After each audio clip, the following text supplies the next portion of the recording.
యమునా నదిపై సూర్యోదయం అవుతుండగా తాజ్మహల్ పొగమంచు నుండి ఉద్భవించింది. ఇది షాజహాన్ చక్రవర్తి ఆస్థానం. అద్భుతమైన తాజ్మహల్ను నిర్మించిన ఘనత ఆయనది. తాజ్మహల్ యొక్క సమరూప సౌందర్యం, ఈ గోపురాలపై తామర మోటిఫ్లను మరియు మూసివేయబడిన ద్వారాలలోని రహస్యాన్ని గమనించండి.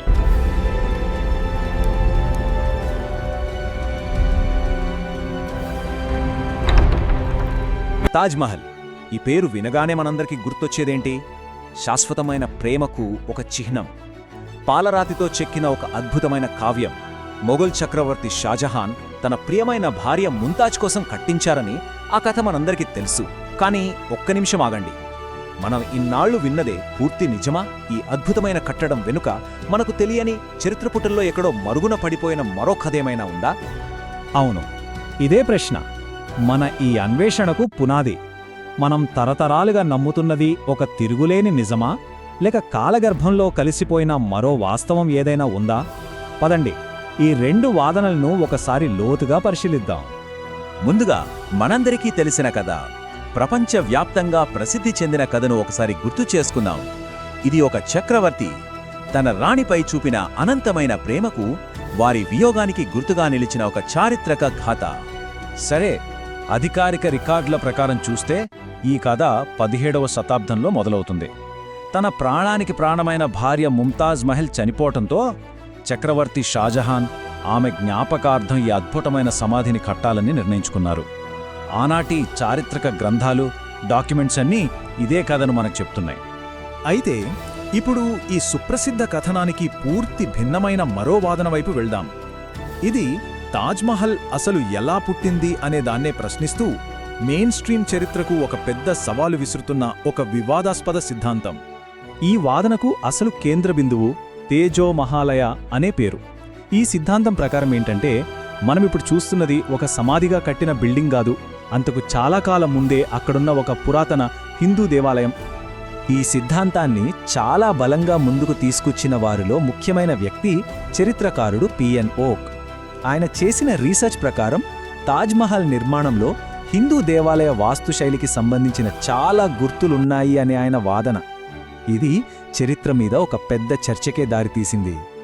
సరే, ఈ సిద్ధాంతాన్ని నమ్మేవాళ్లు కొన్ని ఇంట్రెస్టింగ్ పాయింట్స్ చెప్తారు.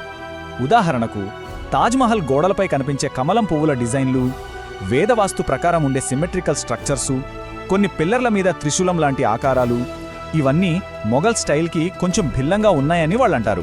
అన్నిటికన్నా ముఖ్యంగా, ఇప్పటికీ ఎవ్వర్నీ లోపలికి వెళ్లనివ్వని ఆ సీల్ రూమ్స్, షాజహాన్ రాకముందే ఈ బిల్డింగ్ ఉందని చెప్పడానికే అవే అతిపెద్ద సాక్ష్యమని వాళ్ళు బలంగా నమ్ముతున్నారు.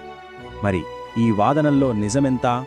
ఇప్పుడు రెండు వైపులా ఉన్న ఆధారాలను నిష్పక్షపాతంగా చూద్దాం. ఒకవైపు మెయిన్ స్ట్రీమ్ చరిత్రకారులు ఏం చెప్తున్నారో, మరోవైపు ఈ ప్రత్యామ్నాయ సిద్ధాంతాన్ని నమ్మేవాళ్లు ఏం ఆధారాలు చూపిస్తున్నారు. ఇక్కడే అసలు విషయం ఉంది. ఈ రెండు కథనాలు పూర్తిగా వేర్వేరు దారుల్లో వెళ్తాయి. ఒకవైపు ప్రత్యామ్నాయ సిద్ధాంతం వాళ్ళు హిందూ వాస్తు లక్షణాలు, వివాదాస్పద రికార్డులను ఆధారంగా చేసుకుంటే, మరోవైపు మెయిన్ స్ట్రీమ్ చరిత్రకారులు తాజ్మహల్ నిర్మాణం, దానికైన చర్చులు, పనిచేసిన కార్మికుల వివరాలతో సహా ఉన్న మొఘల్ పత్రాలను, తిరుగులేని పురావస్తు ఆధారాలను చూపిస్తారు. ఈ మొత్తం చర్చలో ఆర్కియాలజికల్ సర్వే ఆఫ్ ఇండియా అంటే ASI యొక్క అధికారిక స్టాండ్ చాలా ముఖ్యం. వాళ్ళేం చెప్తున్నారంటే, తాజ్మహల్ను షాజహానే నిర్మించారు అనడానికి మా దగ్గర తిరుగులేని చారిత్రక ఆధారాలున్నాయి అని. అందుకే తేజోమహాలయ వాదనను వాళ్ళు అధికారికంగా ఒప్పుకోలేదు. అధికారికంగా ప్రకటనలున్నా సరే, ఈ చర్చలో ఇప్పటికీ సమాధానం దొరకని కొన్ని ప్రశ్నలు అలానే మిగిలిపోయాయి. ఈ వివాదానికి కేంద్ర బిందువుగా ఉన్న ఒక పెద్ద మిస్టరీ వైపు ఇప్పుడు మన దృష్టి పెడతాం. ఈ మొత్తం వివాదంలోనే అత్యంత క్యూరియాసిటీని పెంచే ప్రశ్న ఇది. తాజ్మహల్లో కొన్ని గదులను ఎందుకు పర్మనెంట్గా మూసివేశారో? అధికారికంగా భవనం భద్రత కోసమని చెప్పినా, ఈ మూసివేత అనేది ఎన్నో ఊహాగానాలకు, కొత్త కొత్త సిద్ధాంతాలకు దారితీస్తోంది.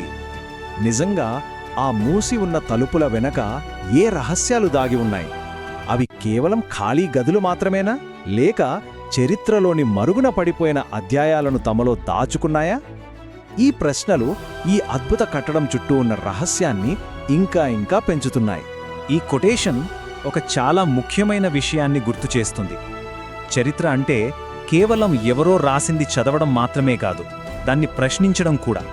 నిరంతరం ప్రశ్నించడం, పరిశోధించడం ద్వారానే అది సజీవంగా ఉంటుంది. అయితే ఈ విశ్లేషణను ముగించే ముందు ఒక విషయం చాలా స్పష్టంగా చెప్పాలి. ఈ తేజో మహాలయ థియరీ అనేది మెయిన్ స్ట్రీమ్ చరిత్రకారులు అంగీకరించేది కాదు. దీనికి నమ్మదగిన పురావస్తు ఆధారాలు కూడా లేవు.